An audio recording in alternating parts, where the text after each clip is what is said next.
Fala galerinha, falou em ciências, falou em biologia, não pode faltar a vida microscópica.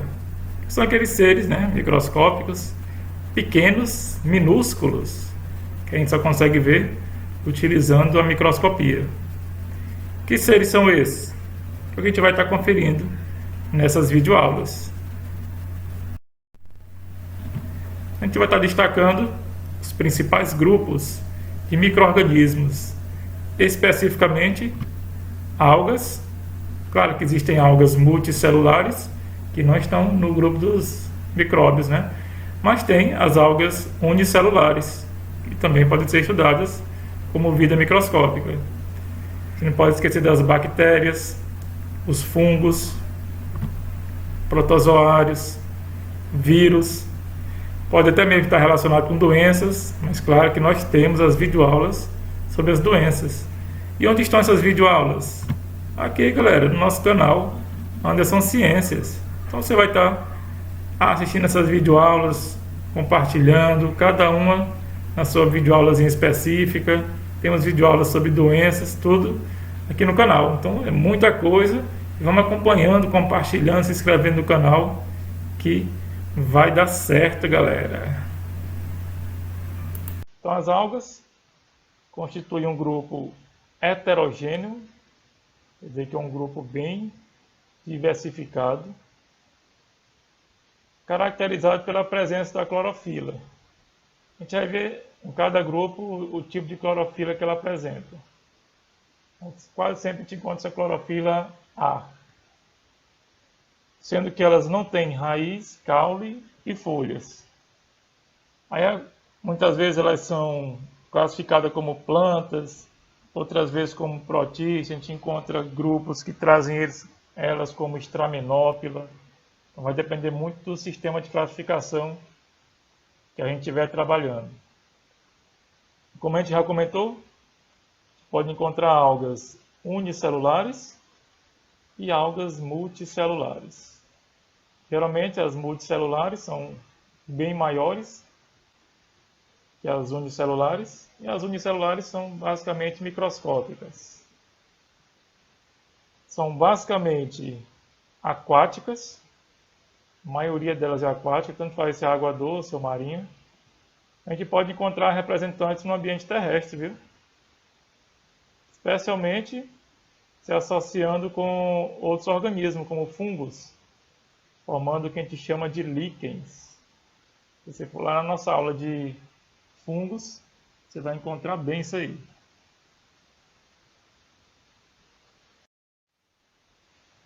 As algas aquáticas, elas podem ser fixas, a gente chama de bentônicas, ficam presas ao substrato, ou podem ser livres, nadando livremente, né, sendo levado pelas águas, e que a gente vai chamar de fitoplâncton. Não esquecer que plâncton são esses seres que vivem flutuantes na água. E as algas a gente chama de fitoplâncton. A gente ouve muito falar disso aí quando trabalha cadeias alimentares aquáticas. São autotróficas, tendo a presença da clorofila, elas vão realizar basicamente a fotossíntese. E lembrando que autotróficos são os seres que conseguem produzir seu próprio alimento. E esse grupo, muitas vezes, ele é considerado um ancestral das plantas que a gente conhece como plantas superiores, né? As plantas maiores, briófitas, pteridófitas, gimnospermas e angiospermas.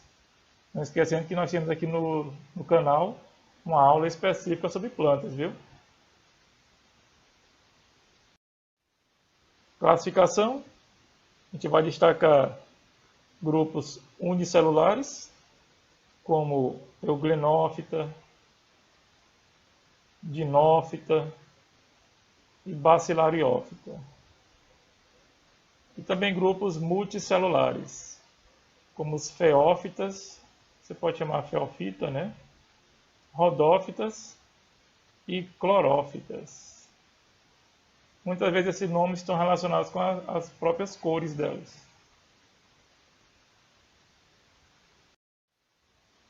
Euglenófita, é bem conhecido por causa da euglena. Euglena, que é um gênero representante. A espécie marcante é Euglena viridis, que são unicelulares, só apresentam uma célula.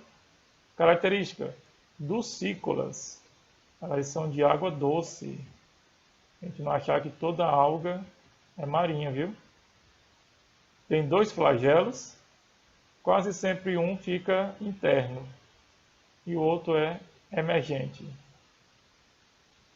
A presença de uma estrutura chamada estigma, que funciona na orientação com relação à fonte de luz. E como elas realizam fotossíntese, elas precisam de luz. Então, esse estigma é um sensor de orientação da luz. Fica bem mais prático para fazer a captura, né? Como elas vivem em água doce, pode acontecer a presença do vacúolo contrátil, que você viu bem ali em protozoários, né? Lá no paramécio, que é uma estrutura que faz a regulação osmótica. Ela bombeia o excesso de água da célula, para evitar que essa célula se rompa, né?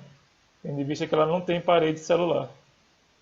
Então, como ela é hipertônica em relação à água doce, a tendência é a água entrar na célula. E esse vacúolo contrátil vai fazer a expulsão desse excesso de água.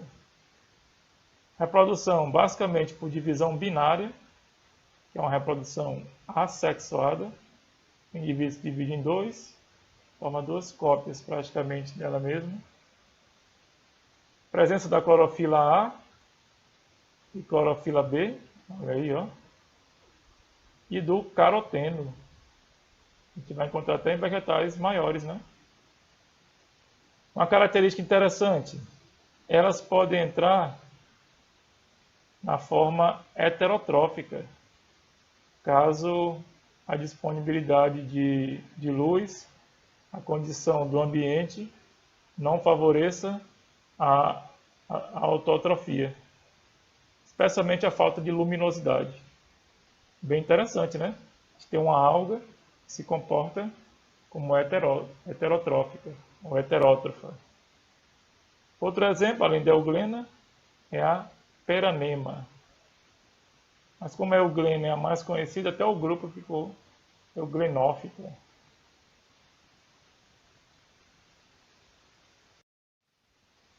Dinofita ou dinófita é o grupo que a gente conhece bem aqui, ó, por causa dos dinoflagelados. Geralmente eles têm 2 flagelos, que se chama biflagelados,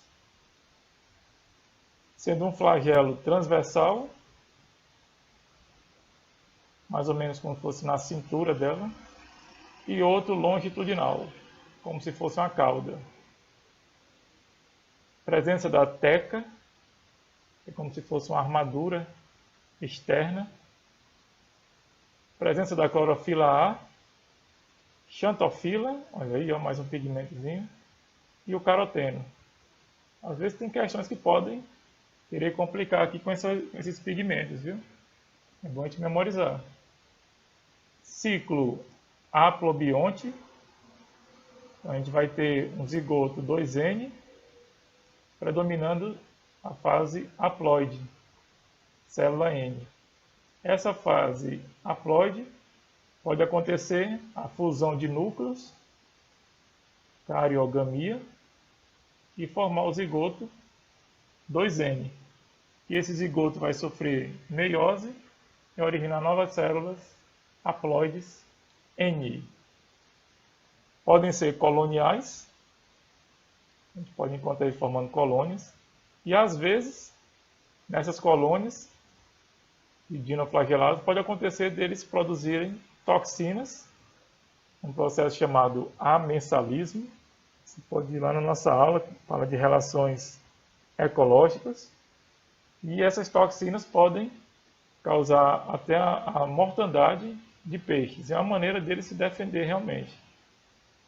Muitas vezes, ostras podem se alimentar dessa toxina ingerir, né, porque elas são filtradores, e atingir até seres humanos que se alimentaram dessas toxinas presentes na ostra, que pode causar até intoxicação.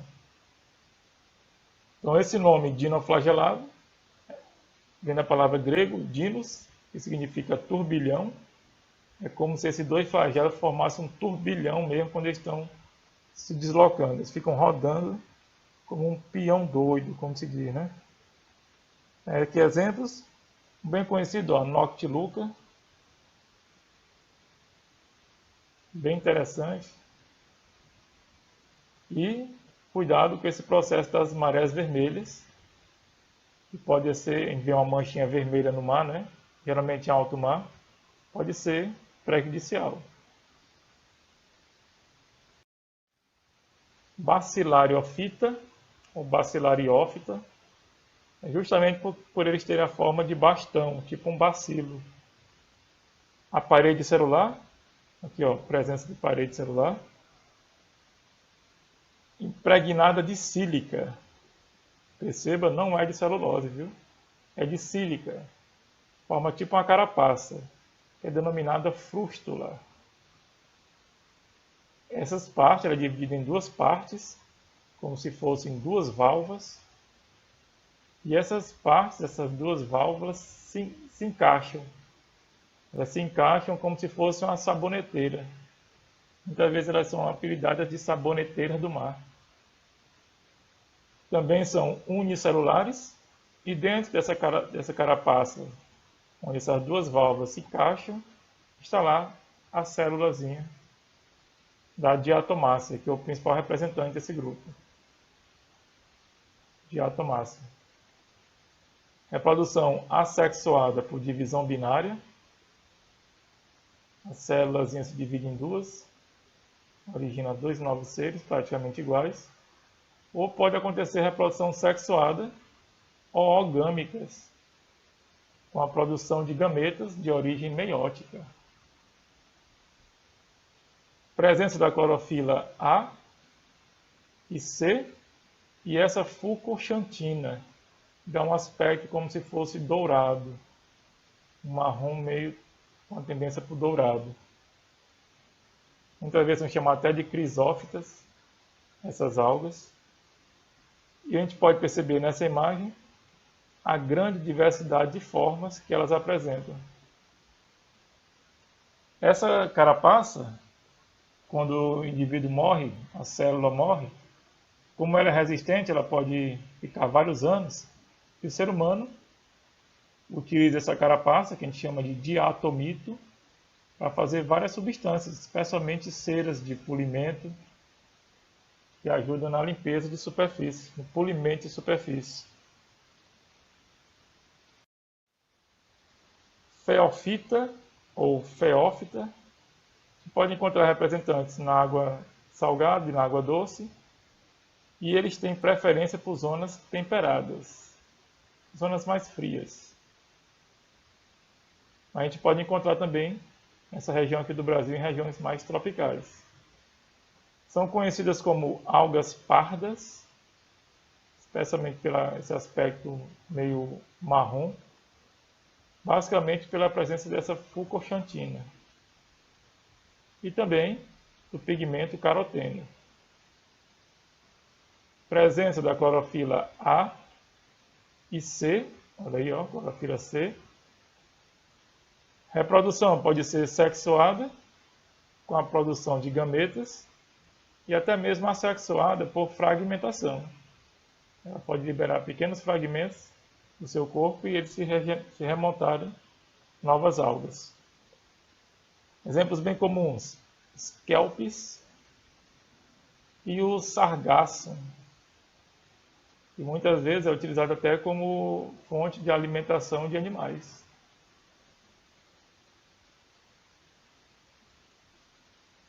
Podem medir até 60 metros de comprimento, para você ver, né? E o corpo é basicamente um talo formado por várias células, tendo em vista que elas são, né? As algas são multicelulares, essas feófitas. ou feofitas. Então, elas podem atingir um tamanho maior. No sargaço, a gente pode encontrar estruturas como se fossem rizoides e até estruturas de flutuação.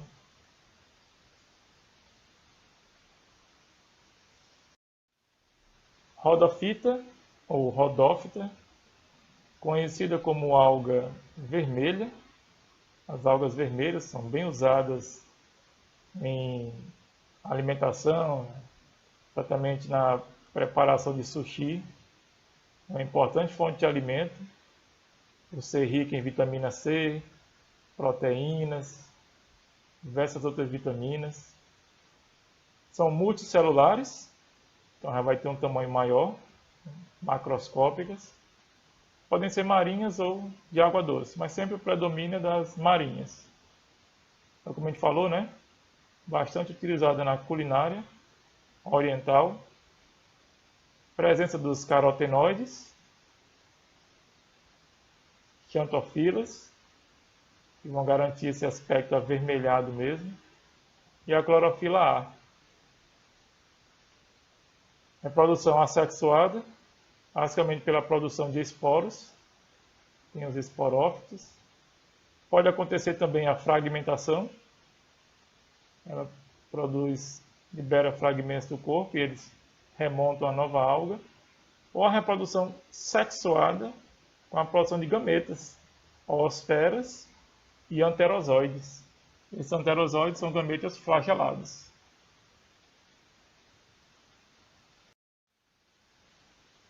Clorofita ou clorófitas possuem clorofila, claro, né? São clorofilados, por isso o nome. Esse nome, cloro, dá a ideia de verde, são algas verdes. Podem ter representantes unicelulares e também pluricelulares. Ampla distribuição no ambiente aquático e também pode acontecer em locais com uma umidade um pouquinho mais alta. São essas algas que podem formar associações com fungos formando líquens, especialmente em troncos de árvores e até mesmo na superfície de rochas. Presença de clorofila, a gente falou, né? Clorofila A e clorofila B, da xanthofila e do caroteno. Esse caroteno é uma importante fonte de vitamina A no nosso organismo, viu? Reprodução sexuada por gametas e também assexuada por fragmentação. Muitas vezes a gente pode encontrar até alternância de gerações desses grupos. Exemplo clássico, a uva, com L, viu? É também chamada de alface do mar, que é bastante utilizada na alimentação, viu?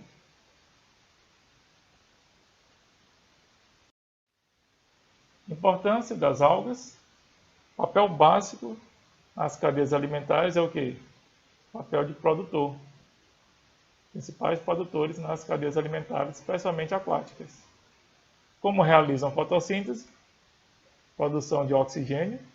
São os maiores produtores de oxigênio. Antes de você pensar que a Amazônia é o pulmão do mundo, na verdade o pulmão do mundo são as algas. Muito utilizada na culinária oriental, né, como a gente falou, na produção de sushi, especialmente as algas vermelhas. Fonte de importantes substâncias como o agar, que é muito utilizado em meio de cultivo de micro-organismos. Também na fabricação de estabilizantes para sorvetes, doces e até mesmo bebidas. Bem interessante, né? Quem sabia disso aí? Como a gente falou do diatomito, né? Também é utilizado em ceras de polimento. Então são importantes usos, aplicações das algas. Pode acontecer do aumento exagerado dessas algas, não é que elas vão causar doenças, viu? Elas se proliferam especialmente como resultado da poluição, principalmente de esgotos que lançam uma grande quantidade de nutrientes na água. Esse excesso de nutrientes vai contribuir para a proliferação dessas algas e vai resultar num processo chamado eutrofização, que é a superpopulação dessas algas, que pode até complicar um pouco a vida de animais como peixes, que vivem nessas águas. Muitas vezes podem produzir substâncias tóxicas que vão complicar mais ainda a qualidade de vida de animais aquáticos. Podem alterar a turbidez da água, a tonalidade da água, alterando até a entrada de luz em áreas mais profundas das águas.